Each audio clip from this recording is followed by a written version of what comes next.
नमस्कार मित्रांनो, सेवाभाव परिवारमध्ये आपलं स्वागत आहे. हे आपलं गार्डन आहे. आपल्या बगीच्यामध्ये आपण एक नवीन पद्धत अवलंबली आहे, 70-30 शेती. आता हा 70-30 शेती हा फॉर्म्युला काय आहे? हा फॉर्म्युला आहे शेतातला, पण हा फॉर्म्युला आपण आपल्या बगीच्यात वापर करतो आहे. त्यात कसं असतं, म्हणजे 70% जमीन ही पिकासाठी द्यायची, झाडांसाठी द्यायची, जीवाणूसाठी द्यायची. त्यात गांडूळ जीवाणू सगळे वाढतात. आणि 30% आपल्या शेतकऱ्यासाठी, शेतमजुरासाठी. शेतकरी त्यात मेहनत करू शकतात. फक्त 30% शेतीत आपण मेहनत करायची, 70% शेतातून आपण उत्पन्न घ्यायचं. आता हे बघा, यात काय केलेलं आहे, ही जी नाली आहे ही आहे पालवी. या नालीमध्ये आपण गवत वगैरे उगू देत नाही. यात निंदाई करू शकतात, नांगरती करू शकतात, वखरती करू शकतात, टिलर करू शकतात.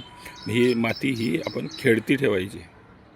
यात आपण यातून ऑक्सिजन, त्या जीवाणूंना ऑक्सिजन घेण्यासाठी, जसं आपण मच्छी, मासा हा पाण्यात राहतो, श्वासोश्वास घेत नाही, कधी काळी तो बाहेर येतो, त्याला श्वासोश्वास घेणं गरजेचं आहे. त्यासाठी ही जी जागा आहे, जीवाणूंना बाहेर येऊन श्वास घेण्यासाठी किंवा ऑक्सिजन तळे पडून, दरारे पडून त्यातून ऑक्सिजन त्यांना मिळतं. म्हणून ही पोकळी निर्माण करायची. इथे ऊन, वारा, हवा सगळं लागायला पाहिजे, म्हणजे ऑक्सिजन मिळतो. आणि हे जे आहे, ही पालवी, इथे कचरा सर्व आपण वेस्ट तिथे टाकायचं. आणि तिकडच्या साईडला दिसतं आहे ते नाली. एक नाली, एक पाली, एक नाली, एक पाली, असं चालायचं. ही जी नाली असते हे 30% असतं, पाली असतं हे 70% असतं, म्हणजे 70% असतं. आता हे जे फळझाडं लावलेले आहे, सर्व फळझाडं तिथे आपण एका रांगेत लावलेले. प्रत्येक प्रकारच्या फळझाडं आहे इथे. आंबा आहे, पेरू आहे, लिंबू आहे, चिक्कू आहे, फणस आहे, संत्री, मोसंबी, आवळा, अंजीर, सीताफळ, रामफळ, जामून, आवळा, अंजीर, तिकडे पुढे दिसतं ते पेरू, डाळिंब, चिक्कू, शेवगा आणि सर्व प्रकारचे लिंबू आहे. आता फळंसुद्धा लागलेले आहे. हे बघा, हे फळं दिसत आहेत. हे बघा, हे फळं दिसत आहेत. ही आहे संत्री, हे मोसंबी आहे. हे बघा, हे मोसंबीचे फळं आहेत. लिंबूसुद्धा लागले आहेत. हे बघा, ही लिंबू पण आहेत. असे सर्व प्रकारचे फळं पण आहेत इथे. आणि इथे ही आपण तयार केलेलं आहे. म्हणजे बघा, तयार करण्याच्या अगोदर इथे तणनाशक मारलं असतं, पण तणनाशकनं काय होतं, तण तर मरतं, त्यातील जीवाणूंवर सुद्धा असर होतो आणि आपल्या पिकावर सुद्धा असर होतो. आता पण हे जास्त काळ त्याला वाढू दिलं आणि गवत वाढलं. खरी आपल्याला गवताची गरज होती म्हणून आपण त्याला वाढू दिलं. आणि वाढल्यानंतर ही जी गवत आहे आपण त्यात झाकतो आहे. आता बघा, ते पुढे बघा, आपण इथे गवत दिसतं आहे. या गवतावर पूर्ण गवत वाढतं आहे, मोठमोठं गवत आहे. आणि ते झाकून दिलं, म्हणजे वरचं गवत सुकेल, खालचं गवतसुद्धा त्यात सुकेल. आणि आपण हे बघा, इथे लाकूडसुद्धा आहे. आता हा घरातला स्टूल होता, स्टूलसुद्धा त्यात टाकलेलं आहे. हे बघा, हे स्टूलचं तुकडं पडलेलं आहे. तुकड्यानंतर आता हे पण हे बांबू आहे, बांबूचं लाकूड आहे ते. आणि हे आहे, हे कार्बन. हे कार्बन नसतो. कार्बन म्हणजे काय, पिकाचे तुकडे म्हणजे कार्बन, पिकाचा औषध म्हणजे कार्बन नसतो. त्याचे अतिसूक्ष्म झालेला भाग असतो, म्हणजे पिठासारखा एकदम अतिसूक्ष्म भाग जास्तीत जास्त तो असतो कार्बन. त्याची टक्केवारी कोणी म्हणतात 0.1 पाहिजे, 0.1 पाहिजे, 1पर्यंत पाहिजे. परंतु 5 पण होऊ शकतो, 6 पण होऊ शकतो. कारण की तो जास्तीत जास्त 5पर्यंतही झाला, 6पर्यंतही झाला, 7पर्यंतही झाला. काही भागात असतं. आता बघा, इथे जर समजा पूर्ण जर लाकूड हे इथली जर माती घेतली, ते पूर्ण कार्बन भेटेल. अशा पद्धतीने आपण कार्बन वाढवतो. 3, 4, 5% सुद्धा वाढू शकतो. किती वाढू शकतो, जितकं जास्त कार्बन तितकं आपल्याला युरिया, DAP वगैरे टाकायची गरज पडणार नाही. चिकू पण खातो आपण, पेरू पण खातो.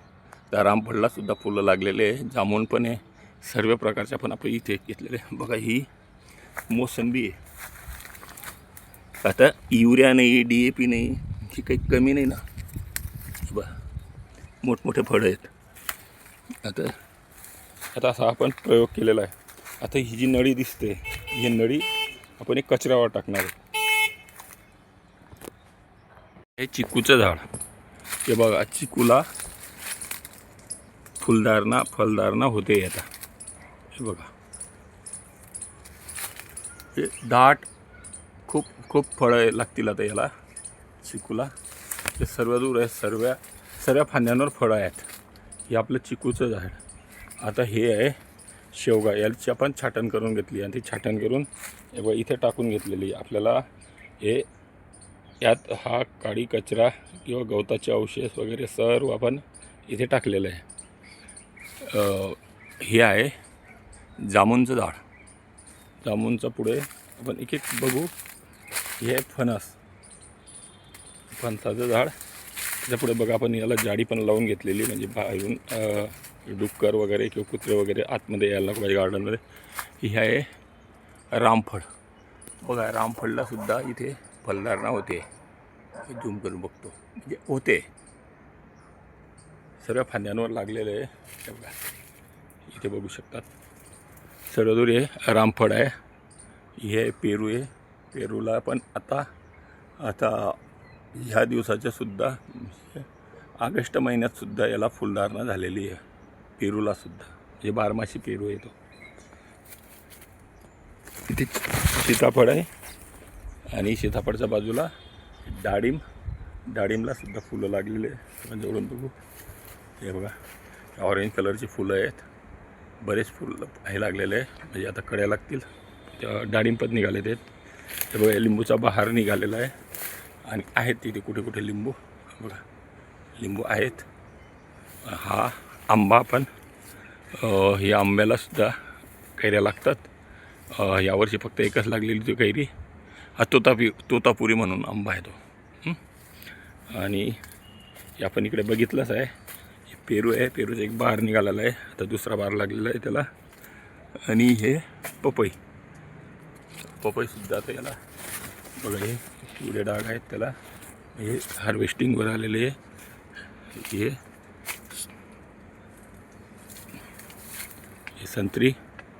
संत्रीला पण फळं लागलेले आहे. आणि हे मोसंबीला पण फळं लागलेले आहे. हे पिंपळ आहे, कुंडीत लावलेलं आहे पिंपळ. आणि इकडे हे बेलचं झाड. इथे आपण आडूचे पानं लावलेले आहे. आणि इकडच्या बाजूला आता आपल्याला भाजीपाला लागवड करायची. आता बघा ही जी बाहेरची बाजू दिसते इथून तिथपर्यंत, इथे काही नाही 4-4 वांगे, 4-4 टमाटे, मिरच्या वगैरे लावला तरी एक रांग हे लावून द्यायचं. आणि त्या साईडला तिकडच्या साईडला तिकडे वेल वगैरे लावून देऊ.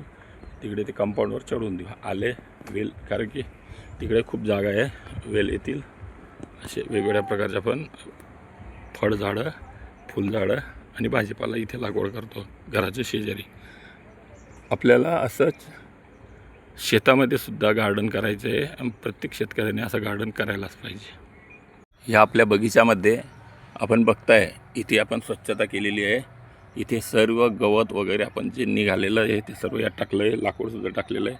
त्याच्यामुळे काय होणार आहे, आता हे खताचा ढीग तयार होतो आहे आणि त्याच्या खाली मुळ्या वाढतील, गांडूळ वाढतील, जीवाणू वाढतील.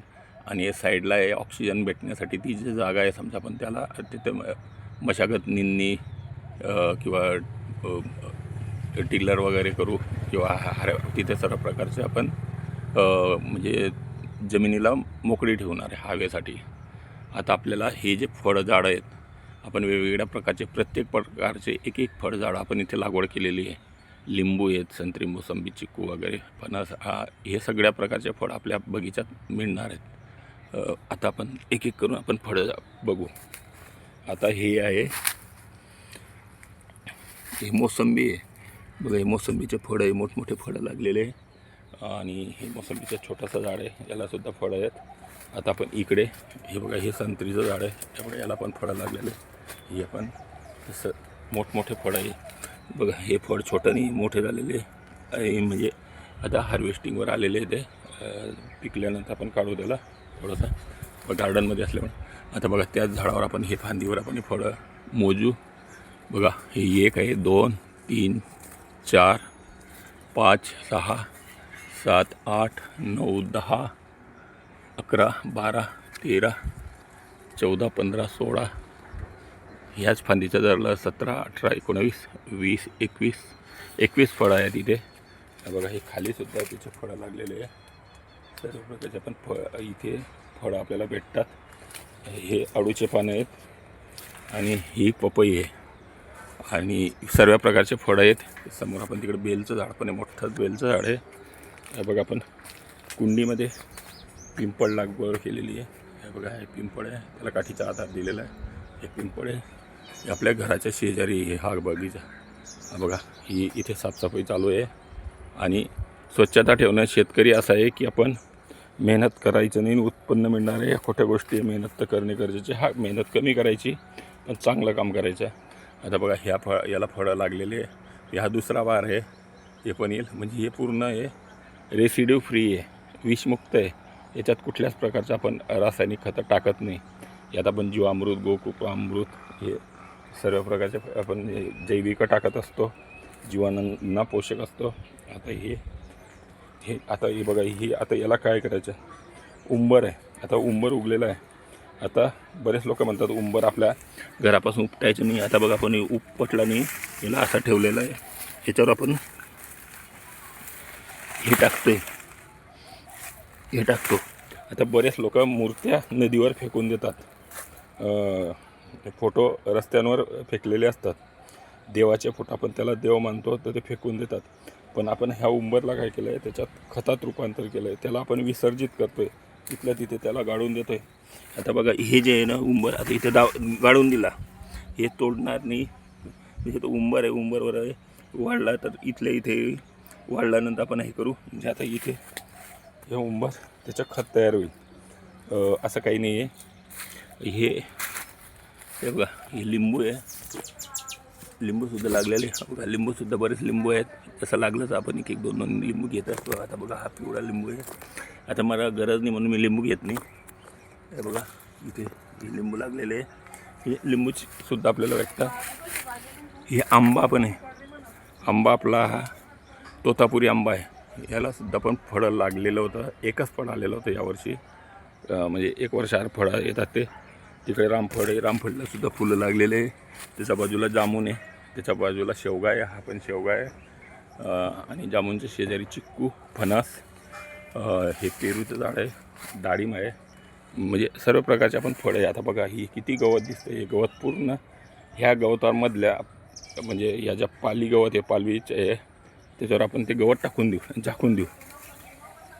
आता हे गवत काढायचं, हे काढून घेऊ आणि आपण मेहनत करायची, स्वतः मेहनत करायची आणि जमिनीला स्पर्श करायचा. जमिनीला स्पर्श झाल्यानंतर आपण आपल्या शरीरातली जी ऊर्जा आहे झालेली, तयार झालेलं जे करंट आहे, व्होल्टेज आहे, ते व्होल्टेज आपण मोबाईल वापरतो किंवा इलेक्ट्रिक उपकरणांच्या सान्निध्यात असतो, घरात पंखा फिरतो, टी व्ही असतं, फ्रीज असतं, या सगळ्यांमुळे आपल्याला ना व्होल्टेज तयार होतं. व्होल्टेजपासून आपण व्होल्ट म्हणजे 0 व्होल्ट होणं गरजेचं आहे. 0 व्होल्ट झाल्यानंतर आपली आरोग्याची रोगप्रतिकारशक्ती वाढते. म्हणून मजूर लोक यांना कमी आजारी पडतात. शेतकरीसुद्धा कमी आजारी पडले असते, परंतु तो मातीला टच होत नाही. तो शेतकरी आजारी पडू शकतो, पण जो शेतकरी मातीला टच होतो, कामं करतो, तो आजारी कमी पडतो. उदाहरण म्हणजे मी सुद्धा प्रयत्न करतो जमिनीला मातीला टच होण्याचा. जास्तीत जास्त आपण गवत काढतोय किंवा मातीला स्पर्श करतोय, त्यामुळे आपण 0 व्होल्ट होत असतो. आपण बगीचात, शेतात काम करणं गरजेचं आहे आणि बगीचासुद्धा आपण करू शकतो आणि हा आपण रेसिड्यू फ्री करू शकतात.